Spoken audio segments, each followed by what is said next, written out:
que el niño estaba deshidratado, que también presentaba desnutrición. Además tenía faltante de cabello, lo que apuntaba que posiblemente se lo habían arrancado. Es algo que definitivamente te mueve al grado de que en el caso particular yo tenía que morderme para poder estabilizarme emocionalmente. Si usted escucha, observa o presume que hay señales de maltrato infantil, aunque sea dentro de su propia familia, no se quede con los brazos cruzados. Le fallamos, llegamos, quizá no en el momento apropiado, se llegó a él cuando ya estaba muerto, pero tal vez con él no llegamos, pero yo espero que esto no vuelva a suceder nunca más. Esta sentida reflexión de una fiscala nos hace regresar a marzo del 2021. Es el momento en que la justicia llegó para un niño de solo 5 años de edad, quien murió a manos de su propia madre y de su padrastro. Su fallecimiento, según frases textuales de la sentencia del Tribunal Penal de Alajuela, fue producto de meses de sufrimiento y dolor excesivo, de abandono e innumerables agresiones. Este caso, que inició lejos de nuestras fronteras en un país centroamericano y terminó en una comunidad costarricense, puso tras las rejas a quienes debían cuidar, proteger y amar a un niño inocente. Y por eso vamos a recordarlo para que ojalá las lecciones aprendidas no se olviden y contribuyan a tener una sociedad libre de violencia infantil. Hoy, en Radiografía del Crimen, la tormentosa y corta vida de un ángel sin alas. Atravesamos la anatomía del delito para conocer historias criminales y extraer los detalles contados por quienes lo vivieron desde la óptica judicial. Revelamos las piezas que llevaron a armar el rompecabezas de un suceso que se convirtió en expediente resuelto. El Ministerio Público de Costa Rica presenta su podcast Radiografía del Crimen. Radiografía del Crimen. Hola, ¿qué tal? Gracias por reproducir este episodio de Radiografía del Crimen. Soy Tatiana Vargas y les saludo desde los Tribunales de Justicia de San José, Costa Rica, junto con Daniel Quesada. ¿Qué tal, Daniel? ¿Qué tal, Tatiana? Listos para explorar un caso que nos moverá las fibras. Es un caso que nos trae a la reflexión, pero que también vale la pena analizar. Con mucho aprendizaje también para toda la sociedad. Hoy, como decía Daniel, vamos a recordar el caso de un niño cuya vida fue arrebatada por sus personas más cercanas en mayo del 2019. La voz que escuchamos al inicio es de una de las personas que nos acompaña hoy, Floribeth Rodríguez, la fiscala que representó al Ministerio Público en el juicio y que actualmente es la coordinadora de la Fiscalía de la Niñez y la Adolescencia. Bienvenida, Floribeth. ¿Qué tal? Muy bien, gracias. Gracias por la invitación. Es un placer tenerla aquí. Gracias. Y también está con nosotros Fernando Argueda Rojas, hoy fiscal adjunto de San Ramón, quien para el momento de los hechos trabajaba en la Fiscalía de Alajuela y le correspondió participar en una importante y sin duda muy dolorosa diligencia, como fue el levantamiento del cuerpo de la víctima. Bienvenido, Fernando, ¿qué tal? Hola, muchas gracias por recibirnos en este nuevo espacio. Muchas gracias por estar aquí. Iniciamos de inmediato. Expediente abierto. Para empezar a obtener la radiografía de este crimen, nos vamos a trasladar a la mañana del 9 de mayo del 2019 en una casa ubicada en un barrio de Alajuela. Fernando, ¿qué recuerda del primer momento en que atendió este caso? Bueno, para ese momento yo trabajaba como fiscal en la Fiscalía Adjunta de Alajuela y recuerdo principalmente que fue un día entre semana, por alguna razón recuerdo ese detalle. Y que venía asumiendo o estaba dentro del rol de disponibilidad, que básicamente se trata de atender todas las situaciones de urgencia que surjan en el transcurso del día, de la noche y también de la madrugada hasta el día siguiente. Para ese momento en Alajuela, creo que todavía es así, los turnos de disponibilidad primero son muy intensos, ¿verdad? Hay muchísimas llamadas que se atienden y además el turno es de 24 horas, entonces se asume desde la tarde del día, por decir, del día de hoy y se entrega la disponibilidad hasta el día de mañana, es decir, son 24 horas atendiendo todos los casos que surjan. Esto, la llamada primera que recibí de este caso fue, me parece que en las primeras horas de la mañana, antes de entrar a la oficina, me imagino que por ahí a las 6 y el resto de la mañana, y lo primero que se indicaba era que había un menor de edad fallecido en una casa donde estaban su papá y su mamá, según se nos indicaba inicialmente, y que la versión que ellos estaban dando inicialmente acerca de las causas de su muerte no parecía coincidir con los hallazgos iniciales que estaban haciendo los cruzrojistas que estaban en el sitio y algunos oficiales de fuerza pública que habían acudido al lugar. Entonces, ante eso, ese fallecimiento de ese niño se volvía obviamente sospechoso y por lo tanto estaban requiriendo la intervención de las autoridades judiciales. Entonces, de ahí estos primeros funcionarios de respuesta, ¿verdad?, de Cruz Roja y Fuerza Pública, se contactan con la Policía Judicial, quien llama al fiscal disponible, que en este caso era yo, para que juntos, además de un juez o jueza que estaba también de guardia en ese momento, nos desplazáramos al sitio para levantar el cadáver, ¿verdad?, que es así como se indica el tratamiento inicial que se le da a una persona que ha fallecido, y también a realizar algunas pesquisas iniciales para determinar qué fue lo que pudo haber sucedido. ¿Qué se encuentra al llegar al lugar? ¿Cuáles elementos importantes notó en el sitio? Bien, esta era una vivienda que, por cierto, estaba relativamente cerca del edificio de tribunales en Alajuela. Es una casa muy humilde y también pequeña, digamos, en cuanto a tamaño, en el sentido de que constaban, me parece que no más de 2 aposentos. Y el niño estaba en el aposento principal que correspondería a la sala, y también creo que servía también como habitación. Los 2 papás de él, bueno, su mamá y el que después se estableció que era su padrastro en realidad, estaban en la casa.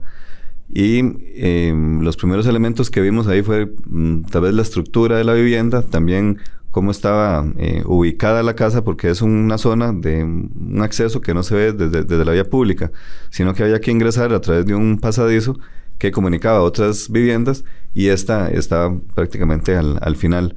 Lo que se ve inicialmente es, obviamente el cuerpo del menor, sus padres, que ya las autoridades los habían llevado hasta afuera de la casa propiamente, y algunas de las condiciones que tenía la casa, por ejemplo, con poca cantidad de alimentos, poca cantidad también de ropa, y de lo que más nos interesaba era de cosas del niño, era propiamente qué es lo que queríamos ver en ese momento, cuáles eran sus condiciones de vida. En esta etapa preliminar del caso, ¿cuáles versiones se manejaban? Bien, las primeras versiones que recibimos fueron de los mismos, las mismas personas que empezaron a ser ya sospechosas, repito, el padrastro y la mamá del menor, porque su versión inicial, según recuerdo, era que el niño había estado jugando fútbol el día antes, y que a raíz de esta práctica deportiva, con otros chiquitos, se había lesionado, que había recibido algún bolazo, algún golpe, que le generó muchas molestias y malestares durante la noche, y que eso generó que hubiera fallecido al día siguiente, porque, como les recordaba, esta diligencia fue en buenas tempranas de la mañana. También en algún punto se dijo también que este niño se había caído desde una altura relativamente corta, digamos desde algún mueble de la casa, y se había golpeado su vientre con un objeto duro, creo que decían una mancuerna de hacer ejercicios que estaba colocada por ahí. Entonces, estas fueron las primeras versiones que nos dieron, no a nosotros, sino a esos primeros equipos de respuesta que llegaron, y que claramente fueron descartadas porque de la revisión inicial, digamos, del cuerpo del menor y también de las condiciones de la casa, se descartara, por supuesto, que esto hubiera sido una lesión deportiva o un accidente doméstico, como se pretendía hacer pasar. Entonces, esas fueron las primeras versiones que recibimos, pero además, inicialmente se entrevistaron algunos de los vecinos de esta casa, de esta familia que está ubicada ahí, y sí, uno a uno empezaron a relatar cómo había alguna noticia de que este niño estaba siendo maltratado, de que tenía algunas lesiones que ellos habían detectado en su cuerpo, y que también se había dado aviso a alguna autoridad administrativa del estado para avisar de que él estaba siendo víctima de abuso. Entonces, esas primeras versiones fueron las que se manejaron en la escena. Ok, entonces desde el inicio, de alguna manera apuntaba hacia los padres, madre y padrastro del menor. Sí, definitivamente al ir descartando estas versiones, y cuando ya se realizó el primer examen del niño en el sitio, sí apuntaba que además no había sido un evento aislado, sino que aparentaba ser una serie de eventos de agresión, de maltrato y también de descuido, podríamos decirlo, en relación con su alimentación e hidratación, que apuntaba que no era una situación fortuita, sino algo que venía sucediendo en el tiempo. Floribet, para tener mayores elementos de contexto, en este caso recordemos que la madre y el padrastro del menor no eran costarricenses. ¿Cuánto tiempo antes habían llegado al país? De acuerdo con lo que se obtuvo de las investigaciones, ellos tenían aproximadamente 8 meses de estar en Costa Rica. Vinieron solicitando refugio en nuestro país. Siendo que después, igualmente, a partir de lo que se desarrolló durante el debate, se determinó que más bien venían huyendo por una denuncia que les habían interpuesto de maltrato y abuso en perjuicio de esa misma persona menor de edad en el país de origen de ellos. Fernando, regresando a la atención inicial del caso, ¿qué le llevó a usted tomar la decisión de ordenar la detención de esta pareja? Bien, después de esta revisión inicial que hicimos del sitio y la atención inicial de la escena, contamos con un elemento muy importante que en ese momento logramos obtener, que fue el criterio técnico de una médico forense que se presentó al sitio para hacer un examen preliminar del cadáver del menor. Al llegar ella a este lugar, nos pudo dar más detalle de esos elementos que apuntaban a que este niño venía sufriendo una agresión sistemática y también muy antigua, digamos, pese a su relativamente corta edad. Entre esos se notó que el niño estaba deshidratado, que también presentaba desnutrición. Además tenía faltante de cabello, lo que apuntaba que posiblemente se lo habían arrancado. También tenía faltante de uñas y señas muy visibles de golpes, ¿verdad?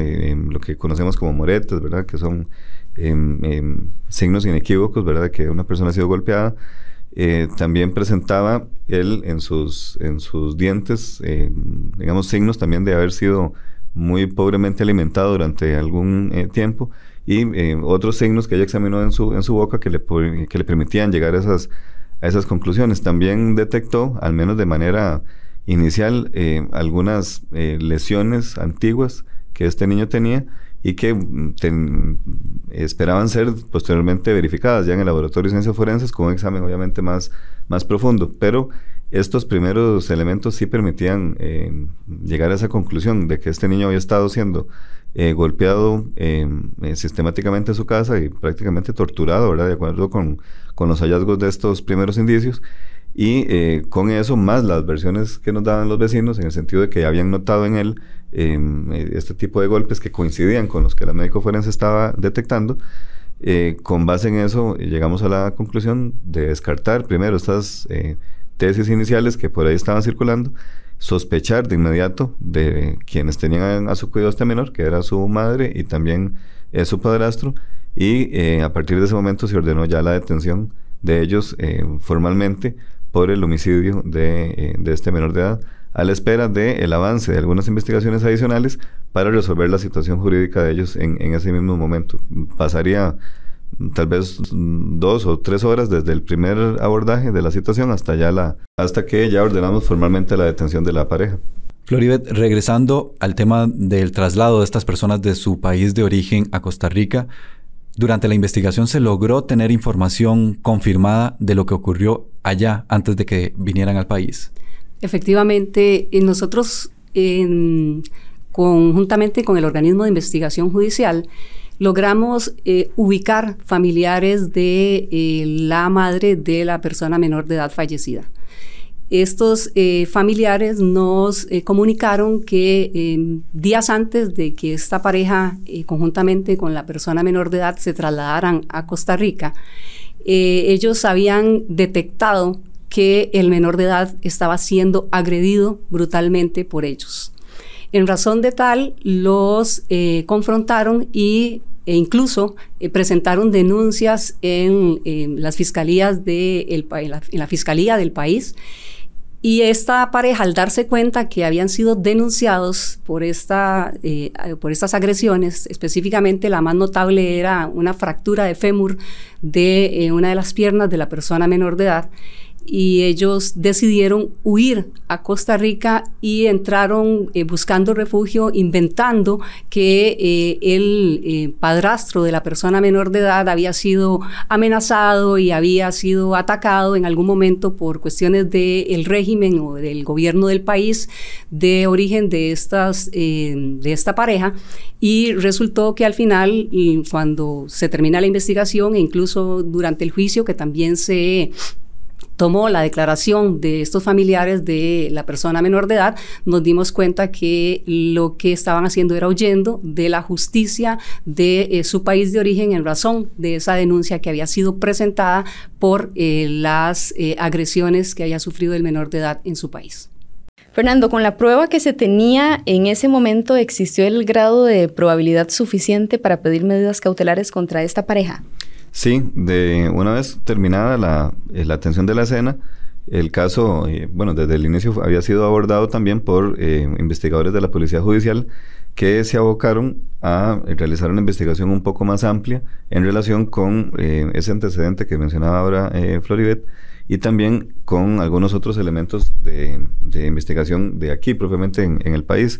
Entonces, de esa forma se logró concluir que esta pareja, antes de llegar a este lugar en donde sucedió el fallecimiento del menor, también habían estado en otra localidad, me parece que en San José, donde también hubo alguna denuncia o informe de que el niño estaba siendo maltratado, y que fue aparentemente el sitio de donde llegaron desde su país de origen. De ahí se desplazaron hasta este lugar en donde el niño posteriormente falleció. La policía realizó un informe muy completo también con esta información, y además con el resultado de la autopsia, que dicho sea de paso se logró en un tiempo muy corto gracias a la coordinación que en ese sentido se hizo con ciencias forenses, y se dieron los primeros resultados donde se confirmaba esa lesión antigua que este niño tenía, y que ya teníamos ese dato para la audiencia de solicitud de medidas cautelares. Y también con la información ya más consolidada de los reportes que daban los vecinos del sufrimiento y las agresiones que este niño estaba sufriendo.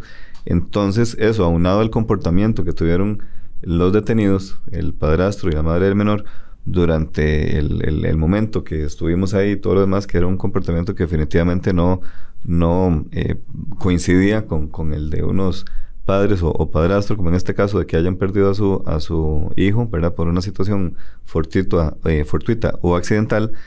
Con eso se elaboró un informe de la policía que se presentó al juzgado penal como prueba suficiente, o con un grado de probabilidad, decimos, ¿verdad?, que es tener un convencimiento que para ese momento era el necesario para solicitar una medida cautelar, que en este caso fue de prisión preventiva en contra de ambos investigados, del padrastro y de la madre del menor.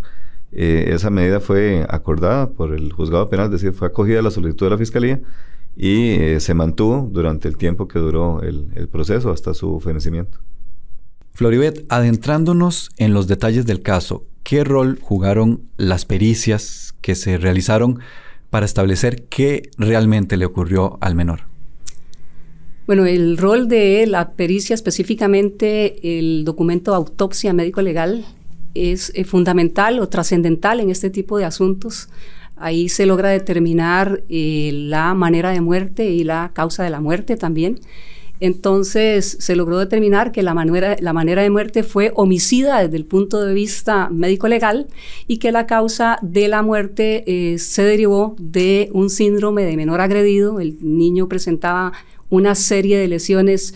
Recuerdo que contamos como 75 lesiones en el cuerpo de la persona menor de edad, tanto internas como externas, y se determinó que la causa de muerte fue un golpe directo en el área del abdomen que laceró el yeyuno y el mesenterio. Son términos médicos, están relacionados específicamente con el área del intestino de esta persona menor de edad.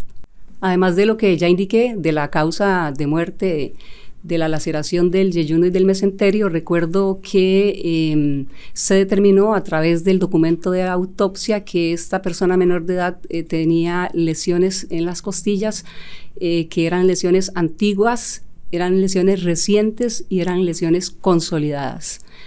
No se me olvida lo que mencionó la médico forense en su declaración durante el debate, que esta persona menor de edad mantuvo o estuvo durante aproximadamente un año con dolor.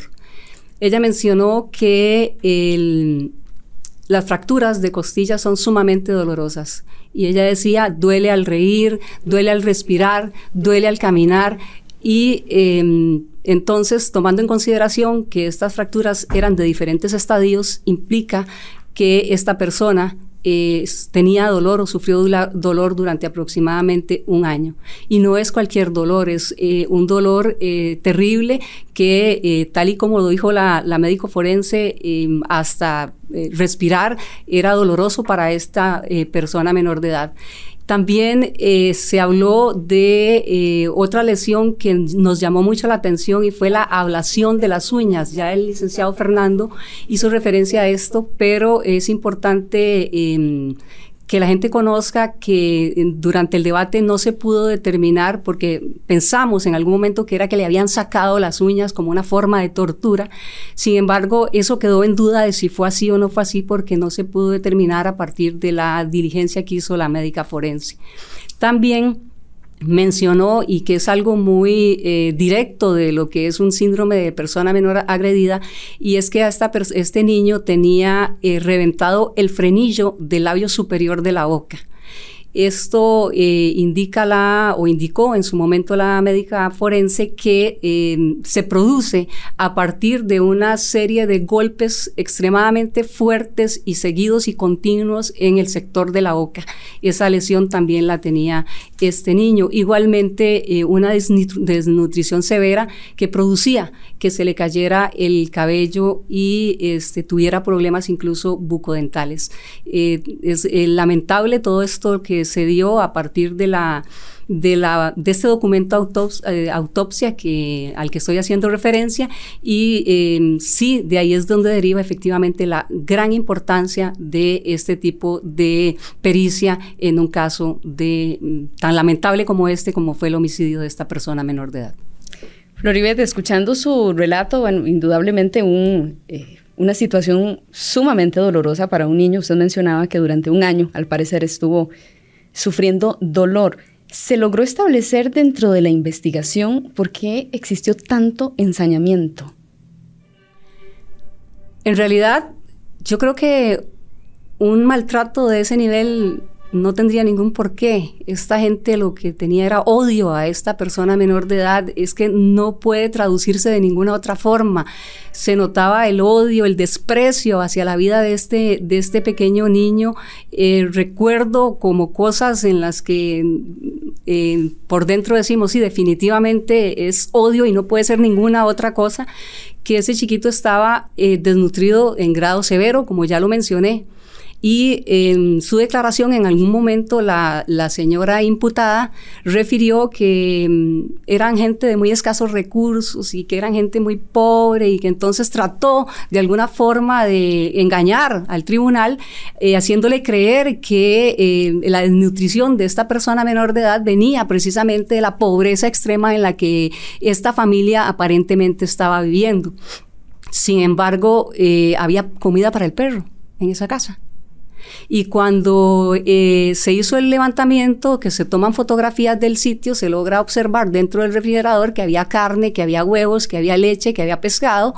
Y además, a partir de unas informaciones que se obtuvieron de unas diligencias que se hicieron con los teléfonos celulares de las personas imputadas, se logra determinar que ellos comían bien, que se hablaban de decir, bueno, te voy a alistar pollo hoy, y te voy a alistar pescado mañana, y te voy a alistar una cena especial, etcétera, y vienen a decir en el debate, pues, que el chiquito está desnutrido por una cuestión de pobreza extrema, y se determinó que definitivamente estaban mintiendo, intentando engañar al tribunal, intentando engañar a la fiscalía, e intentando engañar al resto de las personas. Fernando, en su carrera, imaginamos por su recorrido en el Ministerio Público, usted ha participado en decenas de diligencias de levantamiento de cuerpos o de cadáver, como técnicamente se le denomina. Todas deben ser impactantes en mayor o menor medida, pero este caso en particular, ¿qué impacto generó en usted? Y además, como persona, ¿qué reflexiones tuvo en el momento de encontrarse con esa escena? Bueno, sí, definitivamente en un turno de disponibilidad, cuando uno lo inicia, nunca sabe con qué se va a enfrentar, ¿verdad? Porque son situaciones de muy diversa índole de la que tenemos que atender. Y sí, efectivamente he atendido también, al igual que todos mis compañeros fiscales, muchas escenas de donde hay personas fallecidas. Sin embargo, esta es o fue la primera vez que me tocó atender el fallecimiento de un menor de edad. Y de verdad que es impactante el ver a un niño muerto, y no solamente por el fallecimiento como tal, sino también por las condiciones, ¿verdad? Que aquí hemos contado.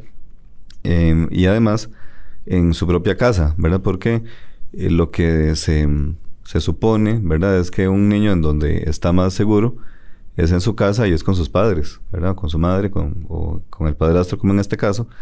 Pero definitivamente en este asunto en particular era todo lo contrario, ¿verdad? El lugar en el que menos podía estar seguro era en su casa. Entonces, sí, cuando uno llega y observa esta situación, pues sí es impactante, pero además, bueno, pues hay que atenderla y hacerlo bien para que el caso sea un caso de éxito, como en este caso lo fue también. Hablando de éxito en el sentido del resultado de la persecución penal del Ministerio Público, pero también impactó en el sentido de que había ya algunas denuncias, algunas alertas de que esta situación estaba pasando y que no fueron atendidas a tiempo, según también después se argumentó.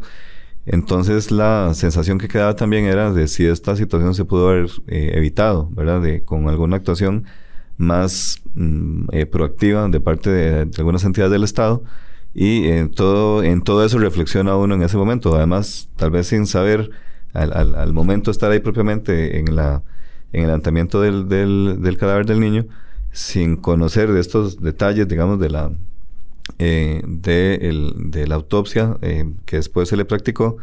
Sí, es inevitable pensar, mientras se realizan todos los trámites, todo ese sufrimiento que tuvo durante ese tiempo en ese lugar, en su casa y con sus padres. Entonces, sí es un hecho que impacta. Y además, un mes y medio aproximadamente después, hubo otro evento de fallecimiento, en este caso de una niña, en una localidad cercana también, por una situación similar. Y entonces, casualmente estaba yo nuevamente disponible ese día y me tocó también atender esa situación. Entonces, sí, fue vamos a ver, una época, ¿verdad?, en el que también a nivel noticioso y también a nivel local, ¿verdad?, donde esto sucedió, sí hubo claramente mucha difusión de lo que estaba sucediendo, y hubo bastante indignación, porque fueron dos eventos muy seguidos, ¿verdad?, de fallecimiento de menores de edad en circunstancias violentas en sus casas y con sus padres como posibles autores del hecho. Entonces,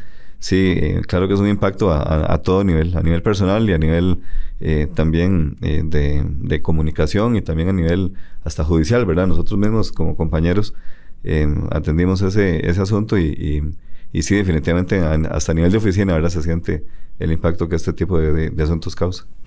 Y es que también lo que queremos con este espacio es precisamente destacar esos momentos que ninguna cámara logra exponer, ¿verdad? Por ejemplo, usted ahorita que nos contaba que atiende una escena tan macabra como la de este niño, ¿verdad? Y un mes después le corresponde hacerlo con el cuerpo de otra niña, ¿verdad? Particularmente es un impacto muy fuerte. Sí, sí lo es, porque es... vamos a ver, yo creo que no hay forma de prepararse para ver una situación de esas, ¿verdad? Entonces, cuando nosotros nos presentamos a una escena, asumimos la dirección de la recolección de las evidencias junto con la Policía Judicial, y es un trabajo técnico, jurídico al mismo tiempo, en el que hay que estar atento a muchos detalles para que el caso salga bien, ¿verdad? y además los errores en una investigación muchas veces pueden tener consecuencias a nivel procesal muy, muy grandes. Entonces es un trabajo muy meticuloso. Pero al mismo tiempo, claro, hay un impacto a nivel personal cuando uno está ahí de ver lo que está viendo, y que créanme que es muy distinto contarlo, ¿verdad? A verlo. O sea, son situaciones muy diferentes, a vivirlo, claro. Supuesto. Pero no se puede perder, digamos, el motivo de la presencia nuestra ahí, que es dirigir a la policía, trabajar con ellos, recolectar esa evidencia, porque cada elemento que se recolectó de ahí sirvió de insumo para lograr posteriormente sentar las responsabilidades del caso. Entonces, la presencia de la médico forense en este lugar, la toma de fotografías de este lugar, de esa refrigeradora donde están esos alimentos, hasta un detalle que podría pasar tan desapercibido como el hecho de que efectivamente el perro tuviera comida y el niño no, servía para descartar una excusa que se estaba presentando a la desnutrición que tenía este menor. Entonces, la atención a esos detalles y a la atención correcta de la escena no se puede perder por tal vez la afectación que a nivel personal podamos tener, ¿verdad? Hay que tratar de mantener la ecuanimidad para que el asunto salga bien. Pero afortunadamente también no estamos solos en el trabajo, sino que nos vamos dividiendo las etapas de atención del caso. Entonces, alguien, digamos, atiende la escena inicialmente, la solicitud de medidas también. La fase preliminar está a cargo probablemente de otros fiscales, no hablo de este caso en particular, sino de todos, y la fase de juicio de otros. Entonces, es un trabajo en equipo que al final lleva a un buen resultado, como sucedió en este caso. Una persona que vivió de cerca el desarrollo de las diligencias que permitieron armar el rompecabezas de este caso es el funcionario del organismo de investigación judicial Alex Brown, quien trabaja como investigador de la delegación de Alajuela. Vamos a escuchar un audio en el que él nos relata esos hallazgos importantes que fueron reuniendo en el transcurso de las pesquisas. Básicamente nosotros llegamos al sitio, el menor yacía sobre la sala, digamos, por así decirlo, estaba tendido en el suelo. Nosotros nos dispusimos, aparte de la parte criminalística, que estaban los compañeros más encargados de eso, a recabar información testimonial de las personas. Era una servidumbre de unas 2 o 3 viviendas. Entonces entrevistamos a las personas cercanas. Casi que la mayoría nos narró lo mismo. El niño pocas veces salía o lo dejaban jugar con otros niños del lugar, y cuando salían o lo tocaban al niño en cualquier parte del cuerpo, él se aquejaba de dolor. No iba a la escuela, a veces andaba con moretes en su rostro, de golpes. Todas las personas, las pocas veces que lo veían, siempre tenían algún golpe nuevo, siempre se aquejaba de alguna situación en particular. Desde la parte criminalística sí recuerdo, era una vivienda muy humilde. Desde el principio el informe del 911 decía que el niño se había golpeado con una mancuerna. La mancuerna al llegar estaba en el puro centro de la sala, como hacia arriba, digamos, como por la pericia de casi todos nosotros, parecía que estaba puesta adrede ahí. Coordinamos con médico legal, con patólogo, que fue desde el minuto 1, digamos, al sitio, y él nos estaba acompañando en la revisión del cuerpito. Sí teníamos que enviar el cuerpo a autopsia, a su respectiva autopsia, que ahí nos iban a determinar la causa y manera de muerte. Nosotros sí hicimos una inspección minuciosa de la vivienda, pequeña, 2 cuartos, uno de los cuartos dispuestos para donde pernoctaban o dormían la mamá y el padrastro, y el otro cuarto que se podría decir que es del niño, pero por lo que vimos y por lo que se fotografió y evidenció, no parecía así. Era un cuarto que estaba dispuesto para los animales, para un perro y un gato, si no me equivoco, los cuales hasta estaban amarrados ahí al mismo cuarto para que no se salieran. Con los perros hacían las necesidades ahí en el lugar, tenían su alimento y toda la situación. Entonces ese segundo cuarto estaba dispuesto para los animales. Él en sus manos presentaba quemaduras en sus deditos. Nosotros evidenciamos la altura de la cocina, evidenciamos ciertas otras cosas que al final, sumado a otro tipo de pruebas, nos ayudó a desarrollar y terminar el caso. Este para mí fue mi primer caso de infanticidio que trabajé. Sí no tengo mucha experiencia en homicidios, pero un caso de estos no. Sí, personalmente es una situación que me marcó en lo personal. Desde el momento, desde que se dan los hechos, bueno, yo traté de ser lo más profesional, de dejar estos sentimientos de lado y terminar o hacer las diligencias que correspondían para poder resolver este caso de este niño. Y sí es complicado, digamos, era un niño de 4 años que dependía directamente de sus padres. Los 3 eran extranjeros y no conocían casi a nadie más. Se supone que las personas llamadas a protegerlo, a cuidarlo, era su madre y el padrastro, la pareja de esta señora. Personalmente, después de atendido el caso, después de hacer las diligencias y todo esto, que como lo digo, tanto mi persona como el equipo de investigación, los compañeros de guardia, la fiscalía, nos abocamos de manejarlo lo más profesional posible, pero sí fue una situación de que personalmente me marcó bastante. Radiografía del crimen, el podcast. ¿Cómo se informó este caso en los medios de comunicación? Nuestra compañera Sharon Hernández nos lo cuenta. El caso en la prensa. Gracias, Tatiana y Daniel.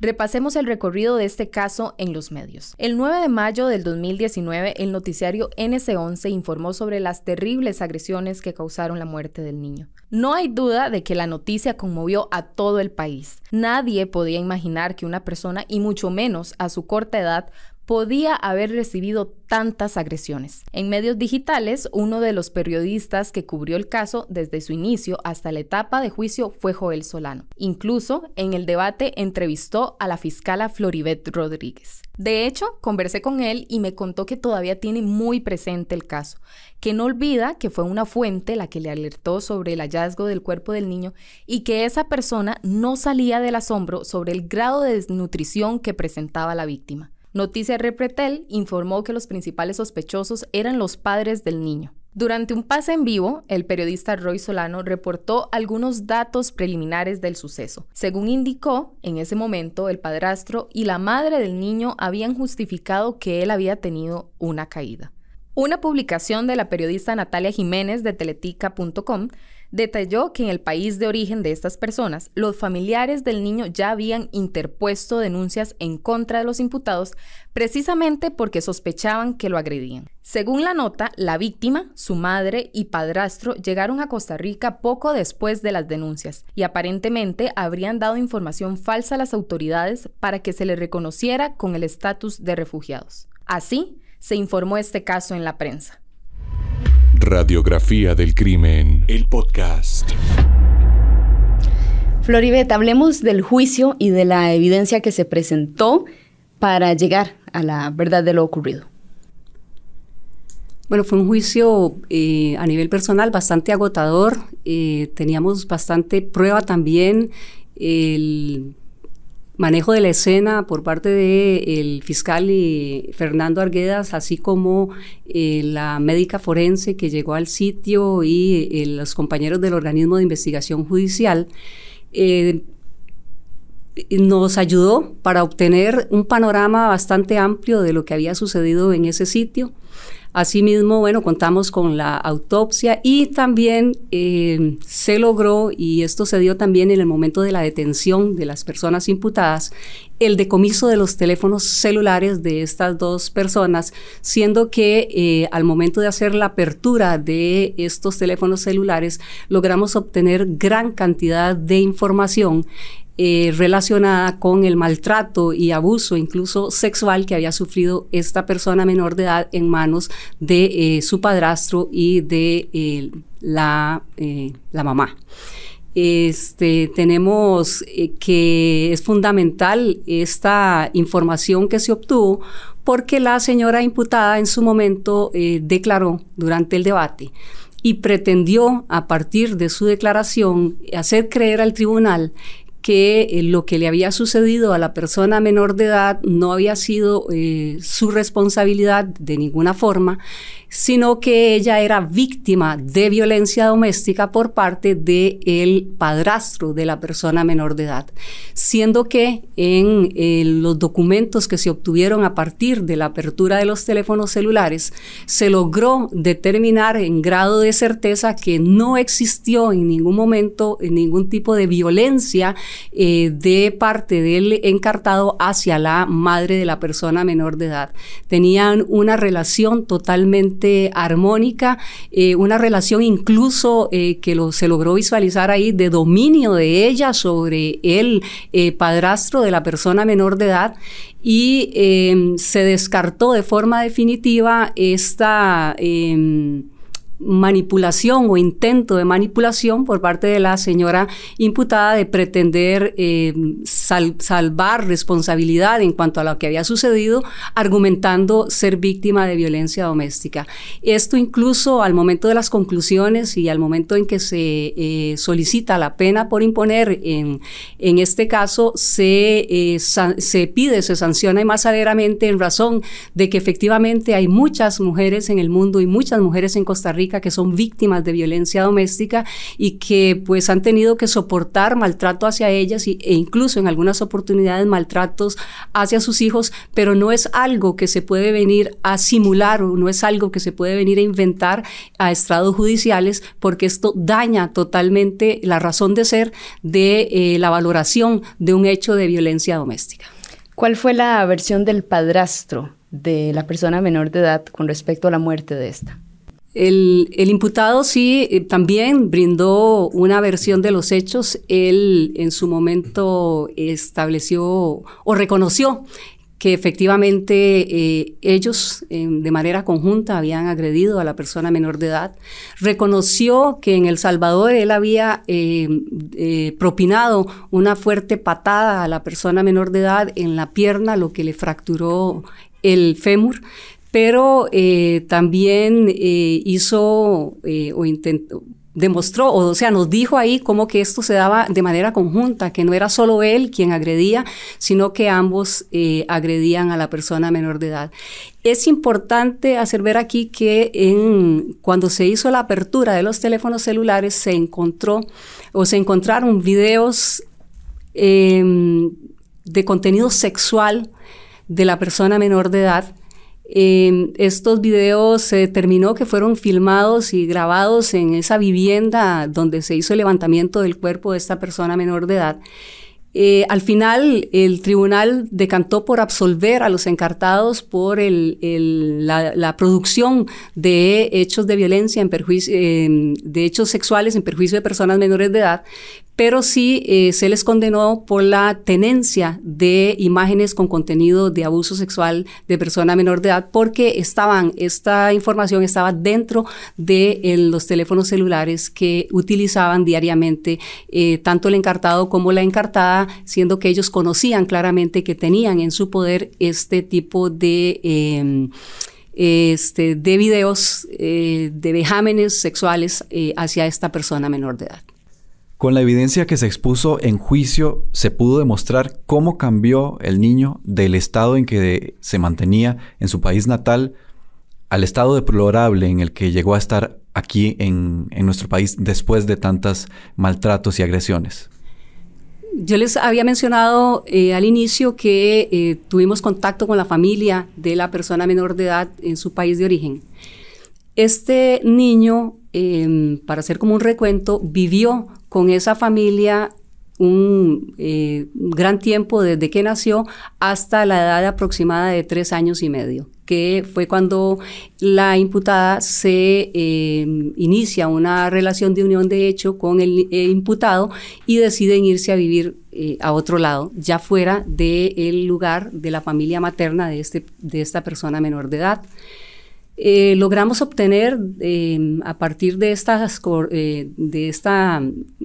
comunicación que tenemos con la familia de la persona menor de edad de su país, fotografías, incluso videos de cómo era ese niño, fotografías donde se observa un niño sano, con un cabello hermoso, tenía un cabello castaño hermoso, con sus ojos brillantes, bellísimo, era un chiquito cuidado, querido, era un chiquito totalmente amado.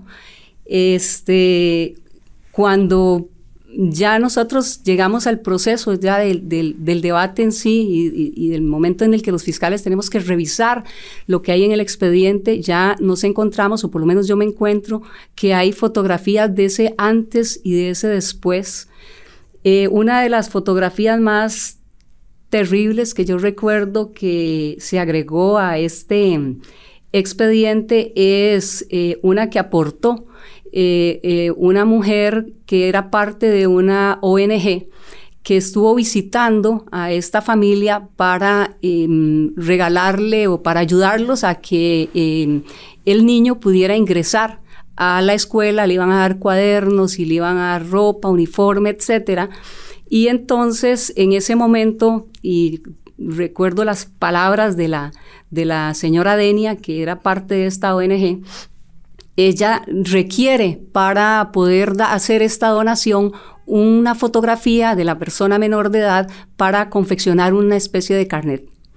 Entonces ella le dice al niño que salgan a un lugar como más claro para tomarle una fotografía y le toma esa primera fotografía que está dentro del expediente y el chiquito se ve terrible, un chiquito con partes de su cabello, o sea, de su cabeza pelones porque se le había caído el cabello, con una cara de tristeza, andaba extremadamente mal vestido en el sentido de que andaba sucio, con ropa rota, recuerdo que andaba unos zapatos de hule totalmente despedazados, como viejos, y ella dice, bueno, yo le tomo esta primera foto y el chiquito de ahí sale sumamente serio, como sumamente triste, por supuesto, o sea, él tenía que salir serio, él tenía que salir triste porque estaba sufriendo del dolor que ya les indiqué con anterioridad.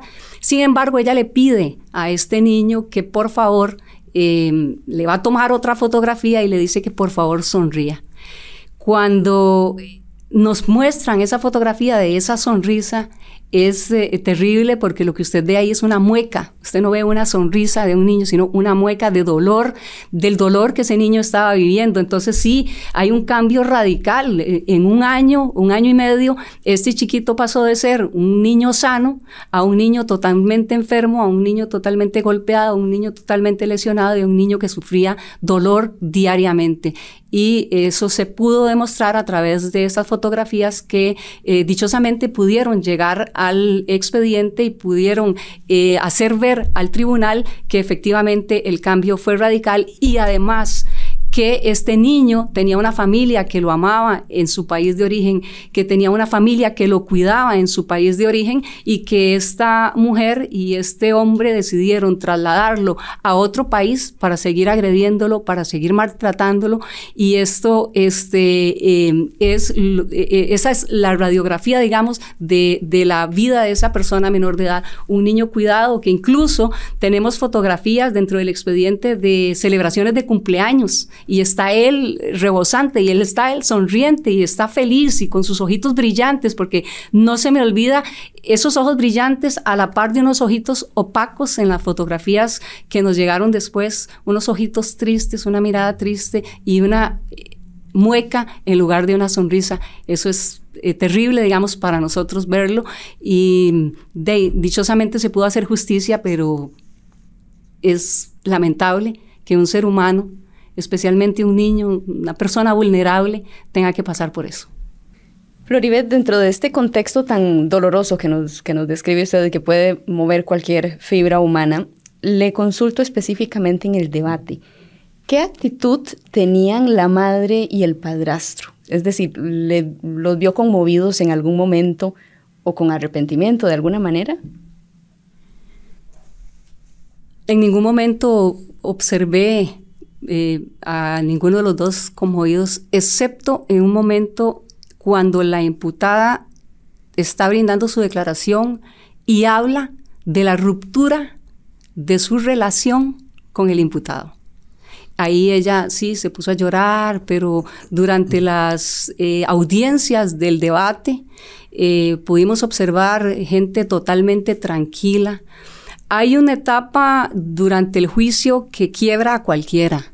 Jueces, fiscales, fiscalas, defensores, quiebra a cualquiera. Que es cuando la médica forense muestra las fotografías de la autopsia que ella realiza. Es algo que definitivamente te mueve al grado de que en el caso particular yo tenía que morderme para poder estabilizarme emocionalmente por el impacto que estaba sintiendo al observar eso que se estaba mostrando ahí. Pero igual, como lo explicó el licenciado Fernando, nosotros tenemos que no solo estar ahí, sino estar pendientes de todo. ¿Y por qué tenemos que estar pendientes de todo? Porque nosotros, al momento de hacer las conclusiones, podemos utilizar todo lo que observamos durante el debate. Entonces, claro, estamos viendo esas fotografías, yo mordiéndome acá porque estaba totalmente destruida emocionalmente, pero también observándolos a ellos, cuál es su actitud al momento en que están mostrando esas terribles fotografías donde se ven las lesiones, donde se ve cuando abrieron a la persona menor de edad, donde se ve todo eso tan terrible. ¿Y cuál era esa actitud que usted pudo ver? Resulta que estaban como si nada estuviera pasando. De hecho, en mis conclusiones yo lo dije, o sea, ¿cómo es posible? Como si nada estuviera pasando, como si lo que estuvieran viendo ahí fuera una película de cualquier otra cosa, excepto ver a su hijo en esa situación en el caso de la madre, o ver a su hijastro en esa situación en el caso del padrastro. Ambos se mostraron como si nada estuviera sucediendo, más bien en algún momento... Creo, si mal no recuerdo, ella estaba como sonriente, viéndolo a él como sonriente, porque ellos se ubican de forma separada, y entonces eso sí, por lo menos a mí me molestó bastante y fue algo que exploté de manera contundente en el momento de las conclusiones. El 3 de marzo del 2021 se dio a conocer la pena impuesta a la mujer y al hombre hallados culpables del homicidio de esta persona menor de edad. Vamos a escuchar ese momento. La sentencia. Por unanimidad de sus votos, resuelve imponer a los sentenciados la pena de 35 años de prisión por un delito de homicidio calificado y de 4 años de prisión por un delito de tenencia de material pornográfico, así recalificados, los cuales concursan materialmente entre sí, cometidos en perjuicio de la persona menor de edad, para un total de 39 años de prisión. Las penas impuestas deberán descontarlas en el lugar y forma que determinen los respectivos reglamentos penitenciarios. Radiografía del crimen, el podcast. ¿En qué consideran ustedes que radicó el éxito del caso? Bien, el éxito de un caso penal, y en este en particular, se construye a través de todas las etapas que lo componen, de todas las etapas procesales. Entonces, un asunto que inicia en su fase preliminar, en su fase investigativa, de manera correcta, digamos, siguiendo los procedimientos adecuados, haciendo un debido abordaje de la escena, como la hicimos en este caso, permite tener en primera instancia los insumos suficientes para solicitar una medida cautelar de los detenidos al juzgado penal para asegurar a estas personas a proceso ante el riesgo de que se fugaran. Pero el proceso, esta es únicamente su parte inicial. Sigue una fase investigativa más amplia que ahora nos comentaba la licenciada Floribet, que ya no se limita solamente a la atención de la escena, sino a otros estratos y en este caso además a otro país, ¿verdad? De donde también se obtuvo evidencia que se incorporó al expediente. Después también radicó la excelencia en este caso en la redacción de una acusación fiscal que tenga todos los elementos necesarios para ser presentada también ante un juzgado penal, para ser admitida a juicio y también conocida en esa etapa. Entonces, finalmente hay una audiencia preliminar donde se examina esta acusación y se decide si se va a remitir a juicio o no, al tiempo que también se va decidiendo sobre si esas personas deben o no mantenerse en prisión preventiva, que como lo decíamos antes, así fue durante todo el proceso. Y por último, la etapa de juicio, que ahora nos contaba también Floribet, donde se tuvo el resultado que ya escuchamos y donde se presentaron los argumentos de la Fiscalía con las pruebas suficientes para convencer a los jueces y juezas que resolvieron este caso de que los hechos habían sucedido tal cual nosotros los acusamos. Entonces es un éxito construido, ¿verdad? Que no fue nunca casualidad, porque la sola gravedad de los hechos no implica por sí que el caso vaya a tener éxito, sino que se va construyendo en todas las etapas del proceso, y en este caso se hizo con muchísimo cuidado, con mucho esmero, no solo por parte de la Fiscalía, sino también por parte de la Policía Judicial, que puso de mucho de su parte para que esto así sucediera, y además en el menor tiempo posible, ¿verdad? Porque de lo que buscábamos era obtener justicia pronta y cumplida en este caso. Floribet. Definitivamente un trabajo conjunto y un trabajo bien elaborado en todas las etapas del proceso, tal y como lo describió el licenciado Fernando, fueron fundamentales para el éxito en este caso. La participación también de las personas que fungieron como testigos y testigas durante el debate, porque también esta información es fundamental, y todas las diligencias que se hicieron, las pericias que se obtuvieron y se llevaron y se ofrecieron como prueba durante el debate dieron este rotundo éxito. Es lamentable que hablemos de éxito ante lo que le sucedió a esta persona menor de edad, pero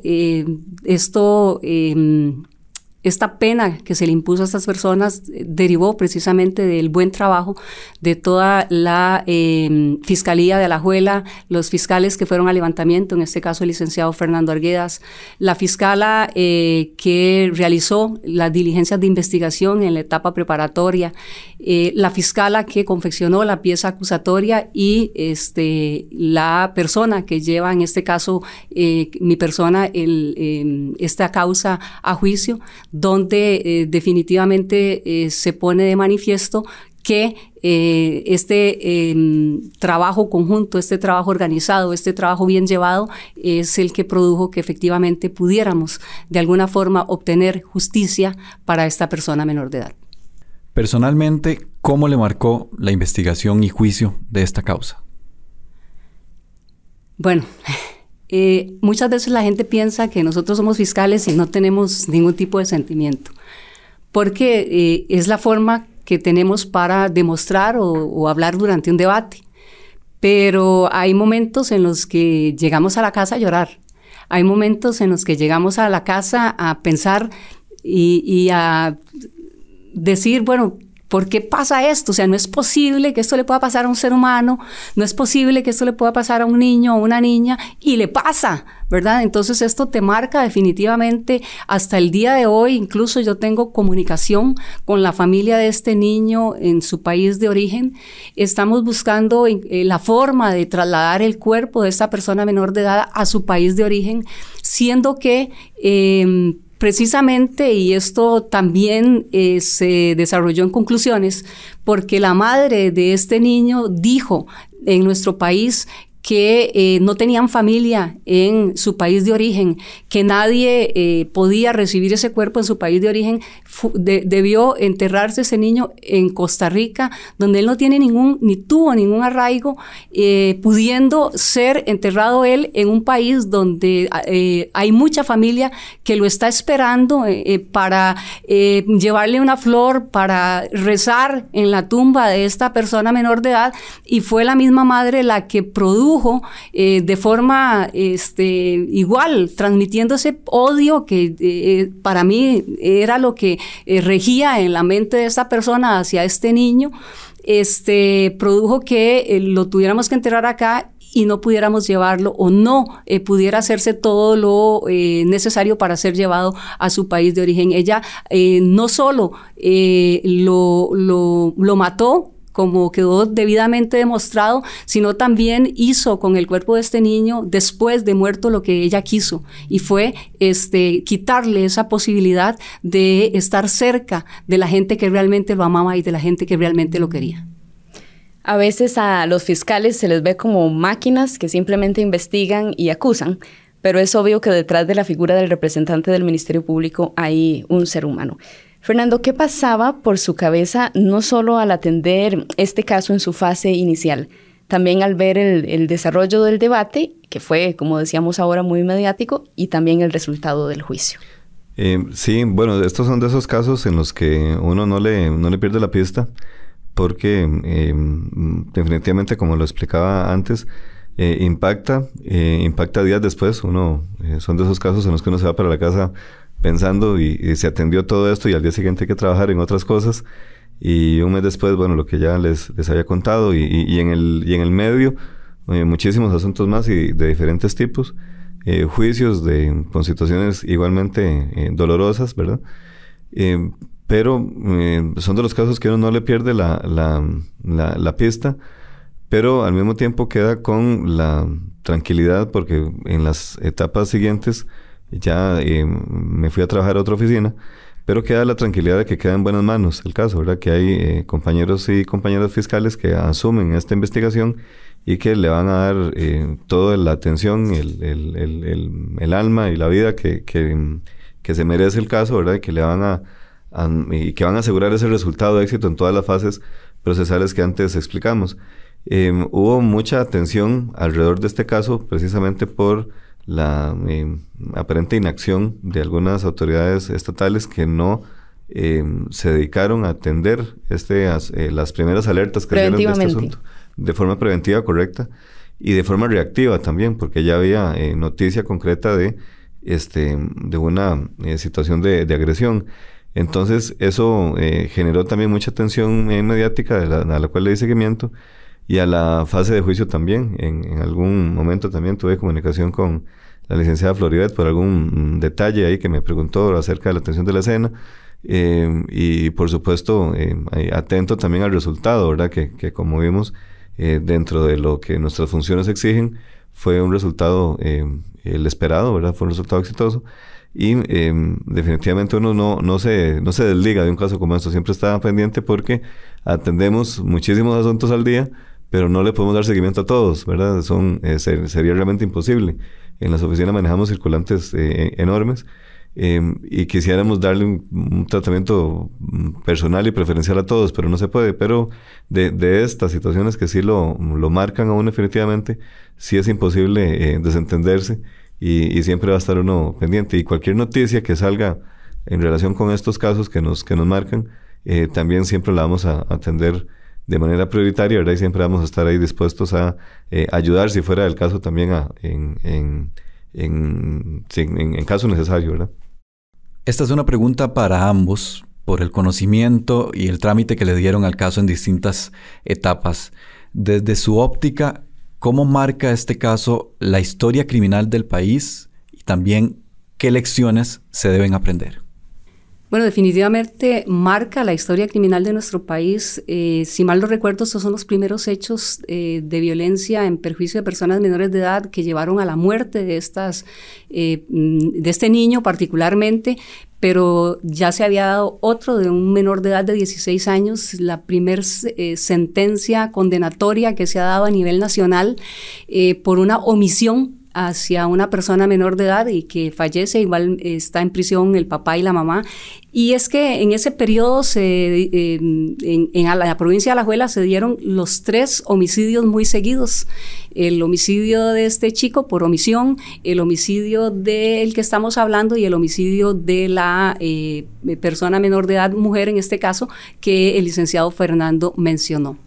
¿Qué sucedió a partir de esto? Bueno, que la Fiscalía General en aquel momento visualizó que se requería conformar una nueva fiscalía que velara por los intereses de las personas menores de edad, y se creó la Fiscalía de Hechos de Violencia en Perjuicio de Niñas, Niños y Adolescentes, por su acrónimo FANNA, o Fiscalía de la Niñez, que ya tiene más o menos 3 años de estar trabajando, y es una fiscalía rectora para brindar colaboración y para girar una serie de lineamientos respecto de los hechos en perjuicio de personas menores de edad, como en este caso particularmente. ¿Y qué lecciones hay aprendidas acá? Bueno, El licenciado Fernando ha venido mencionando que sí hubo fallo porque ya se habían denunciado en múltiples oportunidades, en este caso particularmente, que el niño estaba siendo agredido. También nos dimos cuenta a través de la investigación que gran parte de las personas del barrio conocían que este niño estaba siendo agredido y muchas de ellas no denunciaron. Otras sí lo denunciaron e hicieron llamadas al 911. Igualmente, la licenciada Denia de la ONG, a días de muerte de esta persona menor de edad, ella fue a visitarlo jueves y a él, si mal no recuerdo, lo mataron domingo. Y entonces ella, ese mismo jueves, cuando salieron de ahí y al ver el estado tan deplorable en el que estaba esta persona menor de edad, inmediatamente llamaron al 911 para informar de que este niño estaba siendo agredido, a días de que lo mataran. Y resultó que por una cuestión de ubicación del sitio, no daban una dirección clara de dónde ocurrió el hecho. El Patronato Nacional de la Infancia, en este caso, buscó el lugar, trató de localizar el lugar donde ocurrió el hecho, pero no le fue posible por esta situación. Entonces, ¿qué nos queda de lección aprendida? Bueno, que cuando vamos a denunciar un tipo de situación como esta, hay que dar claramente las direcciones, hay que dar claramente el lugar de ocurrencia de los hechos, e incluso podrían las personas ofrecerse para acompañar a las autoridades o al Patronato Nacional de la Infancia al sitio donde se presume que está ocurriendo algún hecho. Sí, yo le quiero pedir a la sociedad costarricense que no sean pasivos ante situaciones como esta. A la mínima sospecha de la existencia de maltrato o abuso de cualquier persona menor de edad, pueden hacer una llamada, pueden llamar incluso de forma confidencial. Tenemos el 808.645 del Organismo de Investigación Judicial, o pueden llamar al 22-22-0502, que es el número directo de la Fiscalía de Hechos de Violencia en Perjuicio de Niños, Niñas y Adolescentes. Y incluso mandar correos electrónicos o presentarse a las fiscalías o ir a las delegaciones del organismo de investigación judicial, pero no se queden con esa información. No esperemos de forma pasiva que maten a otra niña o a otro niño porque no tuvimos la capacidad de hacer una llamada telefónica, que es tan sencillo como eso. Fernando.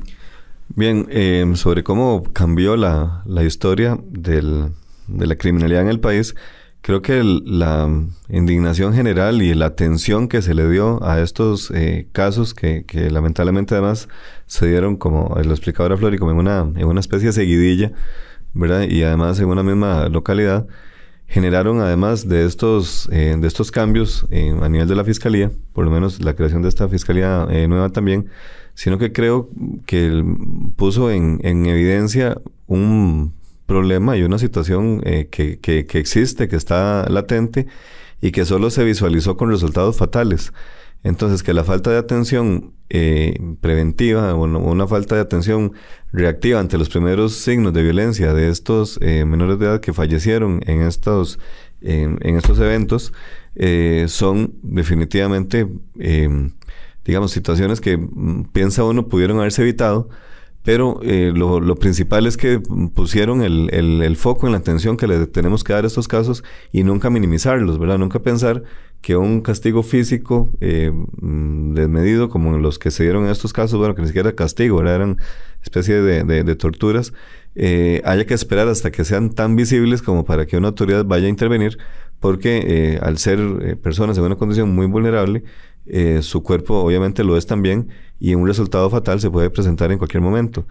Lo llamativo en este caso también, y si se quiere tal vez la única digamos esperanza que uno puede mantener, es que a pesar de la cantidad de fallecimientos en los que hay ahorita, de homicidios y todo lo demás, a los que pareciera que lamentablemente nos estamos acostumbrando, ¿verdad? Que todos los días se maten personas y que cada año rompamos el récord de homicidios, por lo menos como sociedad todavía estamos muy dispuestos a señalar, a indignarnos, ¿verdad? A solicitar o a exigir justicia en casos de muertes de niños y niñas, como en los casos que hemos apuntado. Entonces, el recordatorio aquí es a nunca acostumbrarnos a esto, que esto nunca nos vaya a parecer normal, que esto nunca se establezca, ¿verdad? Como una realidad criminal en nuestro país, y que siempre estemos alerta ante situaciones que puedan llevar ahí, ¿verdad? Entonces, que por más muertes que haya en el país y todo lo demás, no es que las muertes de adultos estén bien. Lo que quiero decir es que las muertes de niños en estos casos los podemos evitar por medio de los recursos que nos ha apuntado ahora Flori como representante de esta fiscalía especializada en este tipo de hechos, y que esto nunca se vaya a normalizar, ¿verdad? Situaciones como de este tipo que hemos hablado hoy. Radiografía del crimen, el podcast. Así concluimos el análisis de la radiografía de un crimen que, aunque doloroso y despiadado, muestra una realidad vergonzosa de nuestra sociedad: la violencia infantil. La Organización Mundial de la Salud calcula que casi 3 de cada 4 niños con edades entre 2 y 4 años sufren con regularidad castigos físicos o violencia psicológica de parte de padres, madres o cuidadores. Como vimos, Costa Rica no escapa a esta realidad. Durante el 2022 ingresaron 4.098 casos a las distintas fiscalías del país por hechos que violentan la vida o la integridad física de personas menores de edad. Las consecuencias de la violencia infantil no se reducen a los graves efectos de salud física y mental. También conlleva a consecuencias sociales y laborales que pueden afectar incluso el desarrollo económico y social de un país. Si usted escucha, observa o presume que hay señales de maltrato infantil, aunque sea dentro de su propia familia, no se quede con los brazos cruzados. Llame al 911, a la línea confidencial y gratuita del organismo de investigación judicial 800-8645 o a la fuerza pública más cercana. Su actuación oportuna puede impedir que más ángeles, como el que protagonizó la historia de hoy, tengan una tormentosa y corta vida. Muchas gracias por escuchar Radiografía del Crimen. Gracias también a nuestros invitados fiscales, Floribet Rodríguez, Fernando Arguedas y al investigador Alex Brown. Hasta el próximo episodio. Radiografía del Crimen, el podcast del Ministerio Público de Costa Rica. Más protagonistas, la voz fiscal y usted, nuestro nuevo testigo. Nos escuchamos en el banquillo en el próximo episodio. Producido por la Oficina de Prensa del Ministerio Público de Costa Rica. Reservados todos los derechos. Los hechos relatados en este episodio son verídicos. Ningún escenario se sale de la realidad.